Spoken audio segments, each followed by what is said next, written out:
Hello. This pre-application information session is for the OVW 2023 Special Tribal Criminal Jurisdiction Grant Program, commonly referred to as the Tribal Jurisdiction Program, or TJP. For fiscal year 2023, 2 solicitations were released under the Tribal Jurisdiction Program. First, the Special Tribal Criminal Jurisdiction Grant Program solicitation, which is available for all eligible applicants. The second solicitation is the Special Tribal Criminal Jurisdiction Targeted Support for Alaska Native Tribes solicitation, which is available for eligible applicants from the state of Alaska only. Please read the solicitation that you are eligible to apply under in its entirety.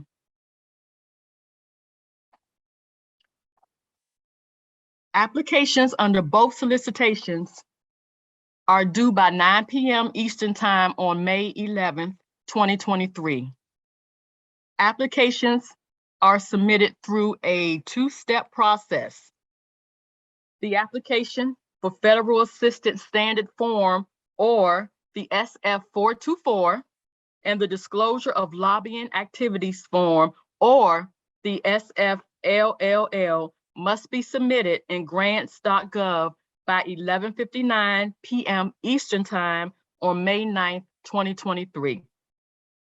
Submission of the full application, including all attachments, must be submitted in Just Grants by 9 p.m. Eastern Time on May 11, 2023. The Tribal Jurisdiction Program was created in 2016 to support tribes in their efforts to exercise criminal jurisdiction over non-Indians who commit covered crimes within the tribe's jurisdictional boundaries.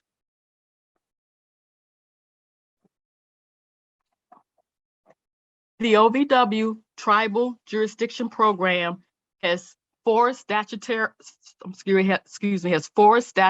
purpose areas that include strengthening the tribal criminal justice system, ensuring indigent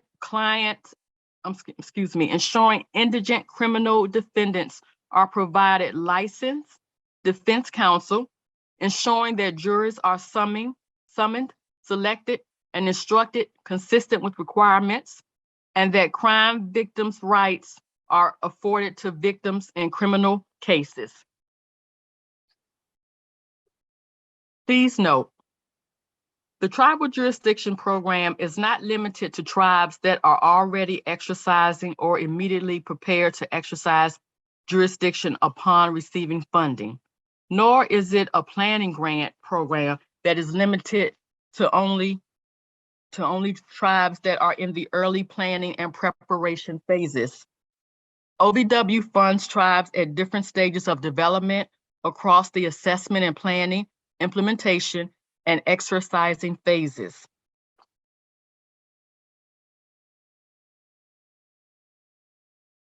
OVW does not fund activities that jeopardize victim safety, that deter or prevent physical or emotional healing for victims, or that allows the offenders to escape responsibilities for their actions. Out-of-scope activities under this program include research projects, prosecuting cases that do not involve one or more of the covered crimes, and the purchase or lease of vehicles. With prior OVW approval, however, tribes funded by this program can include minor renovations in their budgets to support capacity building to exercise jurisdiction. Tribes submitting applications under the targeted support, all awards will be made as grants this year. New applicants who are not applying under the Targeted Support for Alaska Tribes solicitation may apply for up to $450,000 for a 36-month award period. Continuation applicants are eligible to submit a non-competitive proposal for up to $300,000 for an award period of 24 months.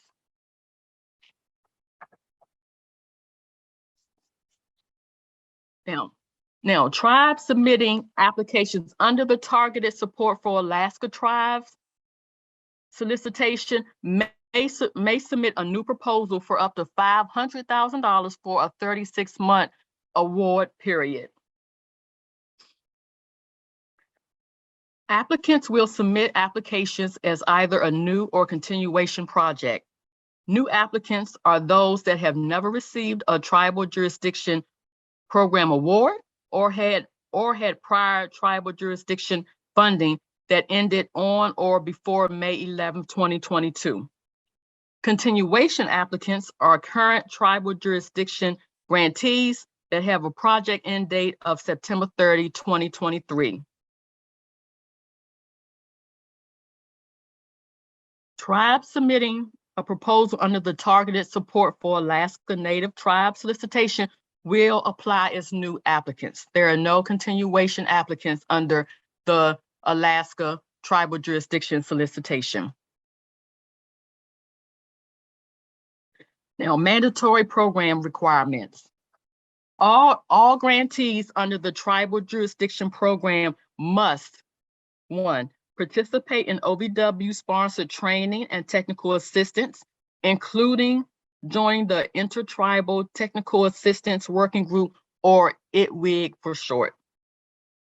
2, all applicants and grantees must participate in a planning period to further develop their project and budget. During this planning period, grantees will complete and submit grant documentation that is not required at the time of application. Also, during the planning period, refinements to the project narrative and/or budget may be required. Next, all applicants must include a project coordinator in their budget. Grantees that are currently exercising jurisdiction are not required to support a project coordinator.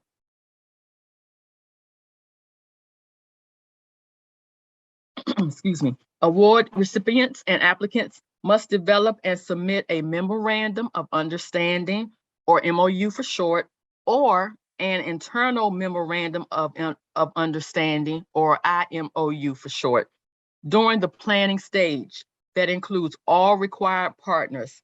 An MOU or IMOU should not be submitted with the application that you submit in Just Grants. Now, applicants who are not from the state of Alaska must submit a Special Tribal Criminal Jurisdiction, or STCJ, readiness certification that requires certain tribal officials to certify that various requirements are in place in order to begin exercising jurisdiction. Again, this requirement is for non-Alaska applicants. The next slide shows the requirement for applicants from Alaska, which is applicants from Alaska will be required to obtain designation from the Attorney General to exercise jurisdiction. Now, eligibility for the Tribal Jurisdiction Program is limited to Indian tribal governments that have jurisdiction over Indian country. Eligible applicants for the Targeted Support for Alaska Native Tribes solicitation are governments of Indian tribes or consortia of Indian tribes occupying a village in Alaska. Now, regardless of which solicitation an applicant is eligible to apply under, all applicants must submit a document demonstrating authority to apply.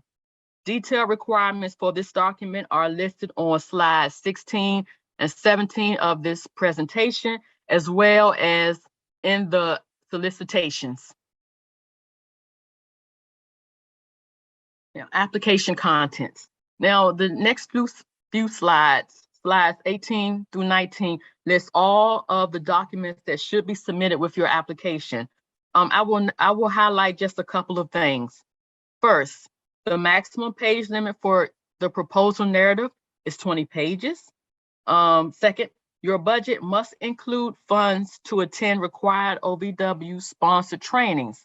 For new applicants and applicants from Alaska, that amount is $30,000. For continuation applicants, the amount is $15,000. Funding for OVW sponsored trainings is for the entire 24 or 36-month project period, not per year, not per award year of 36 or 24 months. It's for the entire time. Also, new applicants from the state of Alaska and continuation applicants that have not started exercising jurisdiction must include at least a half-time project coordinator position in their budget. Now, again, all applicants must submit a document demonstrating authority to apply, regardless of whichever solicitation that you choose to apply under. Now, slides 20 through 23 focus on aspects of your application that relate to the documents that OVW's Grant Financial Management Division, or GFMD for short, reviews.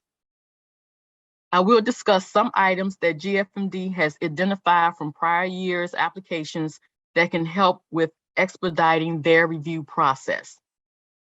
First, I wish to highlight the items identified in the summary data sheet, which is completed by all applicants and uploaded in Just Grants.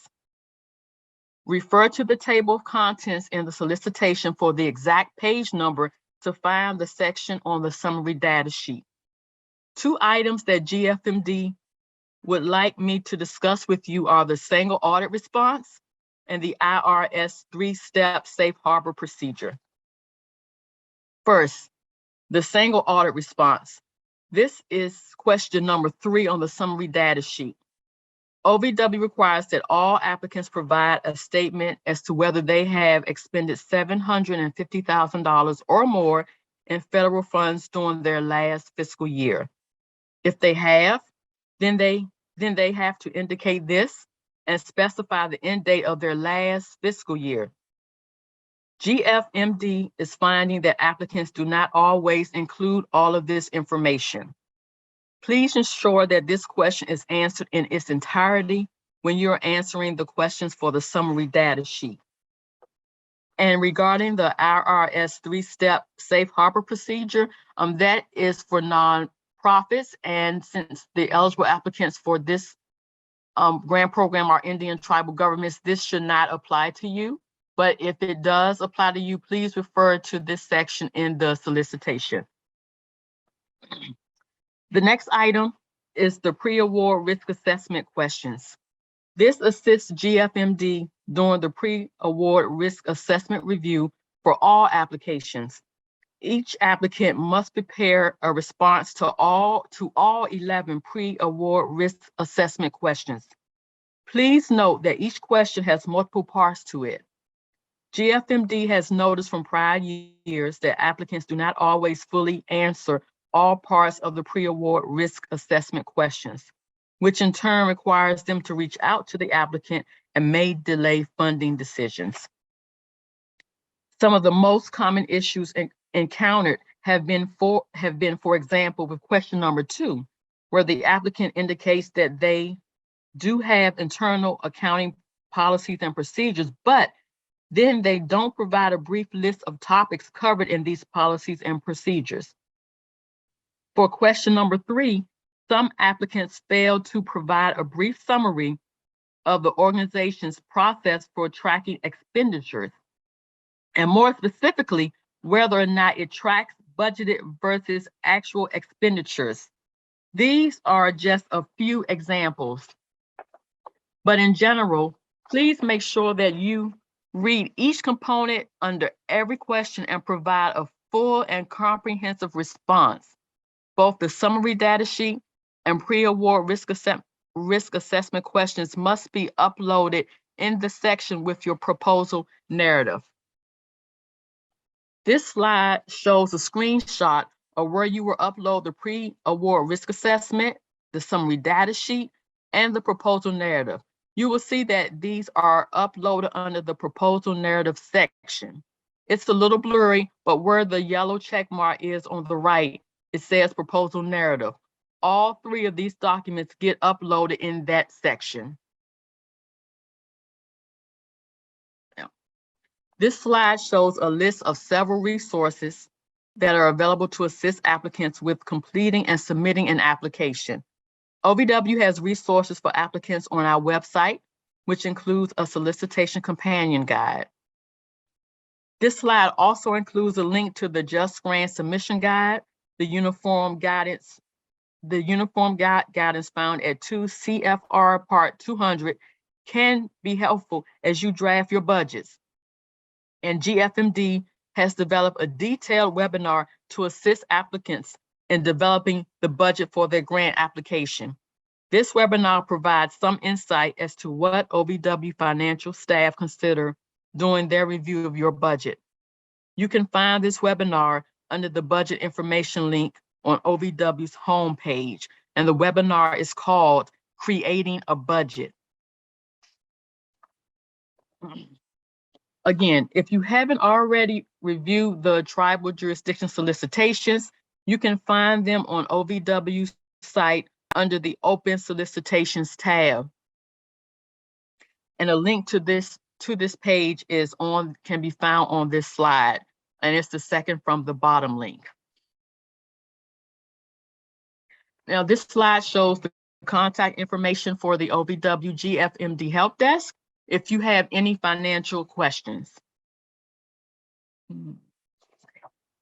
Slides 24 through 25 list information on how to apply, and I will highlight just a couple of things over these two slides.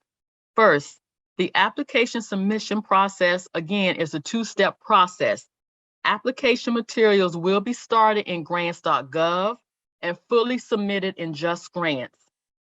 Second, please read the solicitation carefully to understand all steps required to submit an application and the time to complete those steps.